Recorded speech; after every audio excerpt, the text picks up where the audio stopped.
खुद को एक अंधेरे कमरे में बंद करके विद्युत एक लैंप के सामने बैठा होता है और अपने हाथ में पापा की उस मेडिकल रिपोर्ट को घूर रहा होता है। उसके दिमाग में हजारों सवाल एक भंवरे की तरह मंडरा रहे थे और हर एक सवाल के पीछे वो उलझता ही जा रहा था। तभी उस मेडिकल रिपोर्ट को लैंप के नीचे रखकर वो अपने मन में सोचता है, आखिर कौन हो सकता है और क्यों कोई पापा के इंजेक्शन में जहर मिलाएगा? आखिर क्यों? मुझे इस गुत्थी को सुलझाना होगा। कुछ तो बहुत बड़ा होने वाला है। तभी विद्युत के कमरे का दरवाजा कोई खटखटाता है। विद्युत तुरंत उठकर कमरे की लाइट खोलकर कमरे का दरवाजा खोलता है। अरे चाचा आप! विद्युत के चेहरे से ही वो बहुत परेशान लग रहा था। उसके चेहरे का रंग पूरा उड़ा हुआ था। उसके चाचा विद्युत का चेहरा देखते ही समझ जाते हैं कि वह किसी परेशानी में है। तो वो सोचते हैं, आज तो विद्युत ने इतना बड़ा काम किया है, अपनी माँ के नाम से एक फैब्रिक लॉन्च किया है, फिर भी वो इतना उदास है। जाके पूछता हूँ आखिर बात क्या हो गई। चाचा विद्युत के पास जाते हैं और उससे पूछते हैं, आखिर क्या हुआ, क्यों इतने परेशान हो? मनारा ने तो कुछ नहीं किया ना, या कुछ कहा? अपने हाथ की रिपोर्ट अपने चाचा के हाथ में देते हुए वो गुस्से में कहता है, चाचा जी देखिए क्या लिखा है रिपोर्ट में कि पापा के खून में जहर मिलाया गया है। अभी आप ही बताइए कौन हो सकता है वो शख्स जिसने ऐसी हरकत की है? मैं उसे छोड़ूंगा नहीं। आखिर आपको भी पता है अगर पापा को कुछ भी हो गया तो फिर मनारा सब प्रॉपर्टी अपने नाम कर लेगी और मेरी माँ को बाहर का रास्ता दिखा देगी। मेरे जीते जी मैं ऐसा होने नहीं दूंगा, कभी नहीं होने दूंगा। एकेश ओबरॉय विद्युत को शांत करके कहते हैं, विद्युत शांत हो जाओ, हम कुछ सोचते हैं। जिस किसी ने भी ये किया है उसका पता लगाकर रहेंगे, जाने नहीं देंगे उस इंसान को। तुम टेंशन मत लो, तुम तो अपने काम पर ध्यान दो। कैसे भी करके तुम्हें खुद को 3 महीने के अंदर प्रूव करना है। तुम्हें उस प्रोडक्ट को एक ब्रांड बनाना है, ब्रांड। तुम अभी सिर्फ अपने काम पर फोकस करो।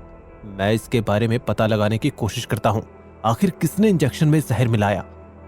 इतना बोल के एकेश ओबरॉय वहां से चले जाते हैं।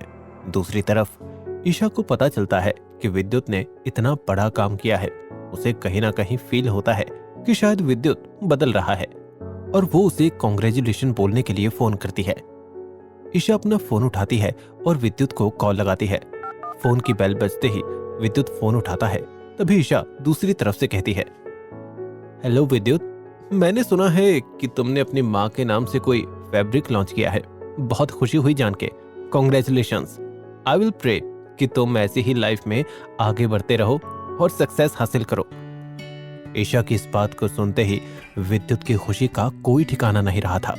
उसके मन में लड्डू फूटने लगे थे। वो अंदर ही अंदर बहुत ही खुश होता जा रहा था, सिर्फ ईशा के एक कॉल से। ईशा की बातें सुनने के बाद ही विद्युत का रोम रोम खुशी से नाचने झूमने लगा था। विद्युत बहुत ही खुशी में अपना फोन सीने से लगाकर अपनी उंगलियों को दांतों तले दबाकर कहता है, अरे ईशा का कॉल आया मेरे पास, कैसे? बहुत बड़ी बात है ये, मुझे तो यकीन ही नहीं हो रहा। कहीं मैं कोई सपना तो नहीं देख रहा। ईशा ने मुझे कॉल किया, मुझे वो कॉन्ग्रेचुलेशन बोल रही है। मुझे तो समझ ही नहीं आ रहा कि अब क्या कहना चाहिए। विद्युत अपनी भावनाओं को अपने वश में करता है और एक हल्की नरमी आवाज से बहुत ही प्यार से ईशा को बोलता है, थैंक यू ईशा, तुमने मुझे फोन किया। क्या इसका मतलब मैं समझूं कि तुमने मुझे माफ कर दिया? दूसरी तरफ से ईशा कुछ देर कॉल में कुछ नहीं बोलती। विद्युत अपने फोन की स्क्रीन देखता है और अपने मन में सोचता है, अरे क्या हो गया, ईशा तो चुप हो गई। लगता है मुझे माफ नहीं किया। मैं आपसे माफी मांगता हूँ Isha, I am really sorry. हाँ, मैंने तुम्हें माफ कर दिया क्योंकि मुझे लगता है तुम बदल रहे हो। तुम पहले वाले अय्याश प्लेबॉय विद्युत नहीं रहे। तुम अपनी जिम्मेदारी संभालने लगे हो। जब से तुम्हारे पापा पैरालाइज हुए हैं, तुम्हारी जिम्मेदारियों के बारे में पता चला है और तुम्हारे अंदर बदलाव साफ साफ नजर आ रहा है। तुम अपने पापा का बिजनेस और घर संभालने की पूरी कोशिश कर रहे हो। तुम अपनी जिम्मेदारियों को पूरा करने लगे हो। मुझे खुशी हुई ये बात जानकर, इसीलिए मैंने तुम्हें माफ किया। और हाँ, एक बार अपने पीछे पलटो। विद्युत जैसे ही पीछे पलट कर देखता है तो वो हैरान रह जाता है। सामने ड्राइवर खड़ा था, हाथों में येलो फूलों का बुके लेकर। यह देखकर तो विद्युत के अरमान मानो 7वें आसमान तक पहुंच गए। वो खुद को किसी राजकुमारी के राजकुमार से कम नहीं समझने लगा, क्योंकि वो अरमान विद्युत के नहीं बल्कि विजय के ही थे। लेकिन विद्युत को मन में ये लगा, इसने मुझे येलो बुके क्यों भेजा? शायद अभी भी ये मुझे दोस्त ही मानती है। कोई बात नहीं ईशा, मैं बहुत जल्द इस दोस्ती को प्यार में बदल दूंगा, वरना मेरा नाम भी विद्युत कपूर नहीं। अब तुम देखती जाओ मेरा कमाल, कैसे मैं तुम्हें अपने प्यार में पागल करता हूँ। अब तुम देखना विद्युत का कमाल। विद्युत सोचने लगता है, लेकिन तभी फोन से आवाज आती है। हेलो हेलो विद्युत, आर यू देयर? क्या हुआ, बुक्के पसंद नहीं आया क्या? तो विद्युत चुप्पी तोड़कर बोलता है, नहीं नहीं, बुक्के तो बहुत अच्छा लगा, ये मेरे जीवन का सबसे हसीन पल होगा, मैं इसे कभी नहीं भूल सकता ईशा। मैंने सपने में भी नहीं सोचा था कि तुम मेरे लिए बुक्के भेजोगी।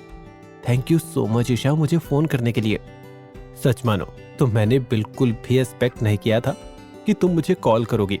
मुझे अभी भी यकीन नहीं हो रहा कि आखिर कैसे। एक बार फिर से thank you so much Isha, मुझे फोन करने के लिए और इतना ब्यूटीफुल बुके भेजने के लिए। इतना कहकर वो फोन कट करता है। उसके चेहरे पर एक अलग ही खुशी नजर आने लगती है। विद्युत वहीं नाचने लगता है। Oh thank you, oh Isha you are so beautiful. ना जाने ये मुझे क्या हो रहा है। तभी दरवाजे पर ऑफिस का मैनेजर आ जाता है और चौंक के कहता है, क्या हुआ सर, आप डांस कर रहे हो? आई मीन सब ऑल राइट है ना? कोई प्रॉब्लम? लगता है किसी स्पेशल पर्सन ने कुछ गजब की बातें बोल दी आपको, जिससे आपसे रहा नहीं गया और आप बिना धुन के नाचने लगे। इस पर विद्युत खुश होकर कहता है, प्रॉब्लम थी अब सॉल्व हो गई। विद्युत खुश होकर उस येलो बुके को लेकर घर जाता है और उस बुके से बातें करने लगता है। जैसे ही अपने कमरे में पहुंचता है, उस बुके को सीने से लगाकर खुद को बिस्तर के ऊपर फेंकता है और ईशा की तस्वीर को अपनी आंखों के सामने लगाकर गाना गुनगुनाने लगता है। आज से तेरी सारी गलियां मेरी हो गई, आज से तेरा घर मेरा हो गया, हो। आज एक फूल ने मुझे ढेर सारे फूल भेजे हैं। ए खूबसूरत येलो बुके, तू तो बहुत खूबसूरत है, लेकिन तुझसे ज्यादा खूबसूरत तुझे देने वाली है, समझा?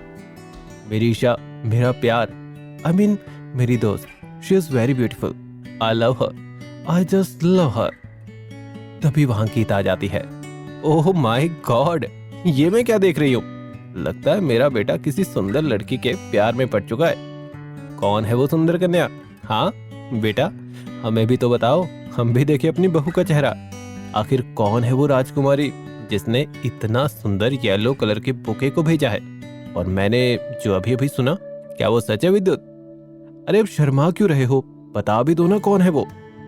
विद्युत अपनी माँ की बात को सुनकर शर्मा जाता है और उस बुके को अपनी माँ के हाथ में देखकर कहता है, this beautiful bouquet for the beautiful माँ।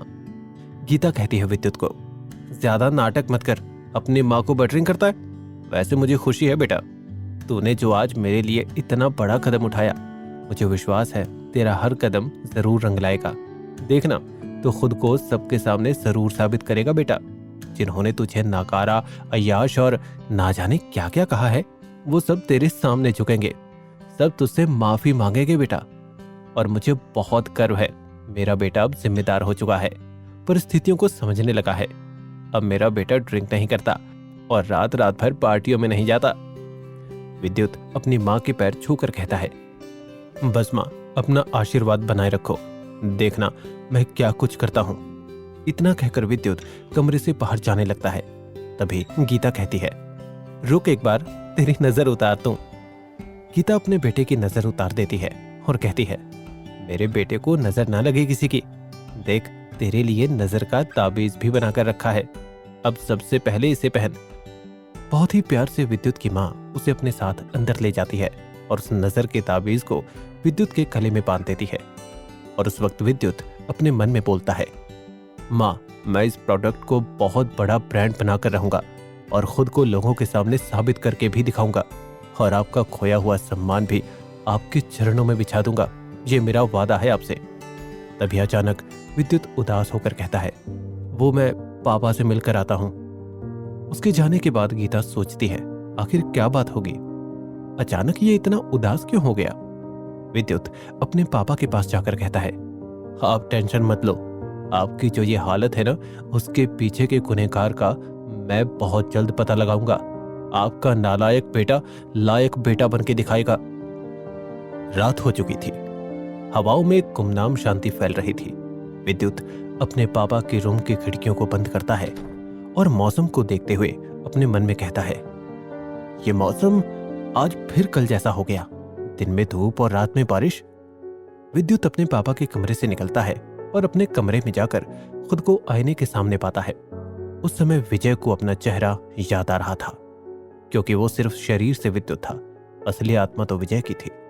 विजय अपनी पुरानी यादों को याद करने लगता है।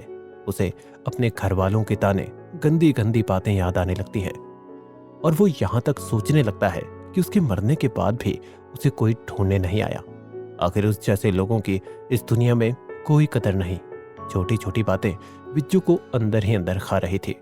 इन बातों को लेकर विजय उदास हो जाता है और अपने बेड पे जाकर सो जाता है।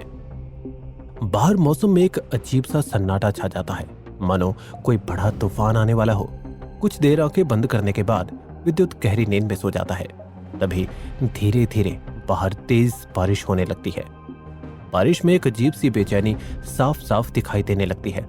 एक ऐसी बेचैनी मानो जैसे कि कोई कैद से आजाद होने के लिए अपने पैर छटपटा रहा हो। तभी अचानक किसी के चिल्लाने की आवाज आती है, मुझे बचाओ। विद्युत की आंखें खुलती है और उसे अपने चारों तरफ सिर्फ अंधेरा ही अंधेरा दिखाई देता है।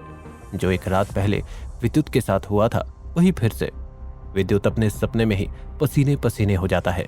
उसे वही आवाज फिर से सुनाई देती है। इस बार विद्युत घबरा जाता है। उसकी समझ में नहीं आ रहा होता कि यह सब क्या हो रहा है। विद्युत अपने बेड के ऊपर बैठता है और लंबी लंबी सांसें लेने लगता है। फिर वो पास में रखे पानी के भरे जग से पानी पीता है और सोचने लगता है कि आखिर कौन मुझे ऐसे याद कर रहा है, कौन मुझे मदद के लिए पुकार रहा है। आज तो मेरे नाम की आवाज भी सुनी।